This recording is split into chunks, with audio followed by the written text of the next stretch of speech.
Mirapur seat का उपचुनाव आने वाला है, किस तरह की तैयारी है पार्टी की तरफ से?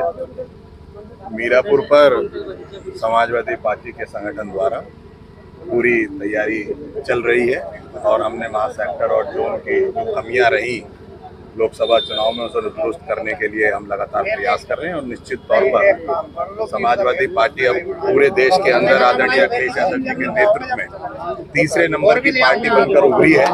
इसीलिए समाजवादी पार्टी से लड़ने वालों की एक लंबी कतार है मीरापुर पर। ये दिखाता है कि समाजवादी पार्टी का जनाधार, समाजवादी पार्टी के नेता आदरणीय अखिलेश यादव जी में लोग अपनी आस्था रख रहे हैं।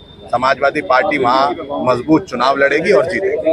अब तक कितने लोगों की दावेदारी सामने आ चुकी है? आप पार्टी के संगठन के जिलाध्यक्ष हैं। लगभग अब तक 40 लोगों ने अपनी दावेदारी मीरापुर विधानसभा पर की है।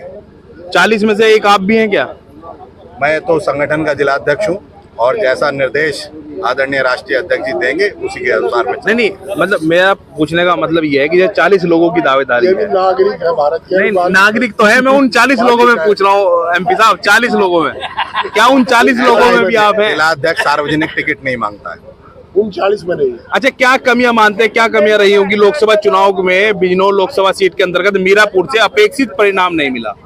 बिजनौर लोकसभा पर कुछ, क्योंकि वो एक टिपिकल सीट है, 3 जिलों में आती है। मेरठ की भी एक, हस्तिनापुर आती है, बिजनौर की भी आती है, तो हर जिले का एक मतदाताओं का अलग अलग टेस्ट होता है।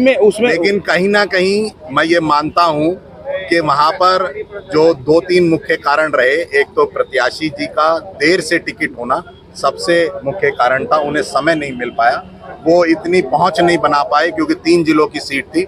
यही एक मुख्य कारण रहा कि हम वहाँ पीछे रह गए और आने वाले समय में उन कमियों को दूर करेंगे। क्या बड़ी चुनौती नहीं है? क्योंकि 2022 में राष्ट्रीय लोकदल ने चुनाव जीता, वहां से सपा से गठबंधन था, अब रालोद और भाजपा गठबंधन है। लोकसभा चुनाव में भी मीरापुर विधानसभा सीट पर उनकी जीत हुई है। जिस चुनौती की आप बात कर रहे हैं, लोकसभा मुजफ्फरनगर हमने जीती है।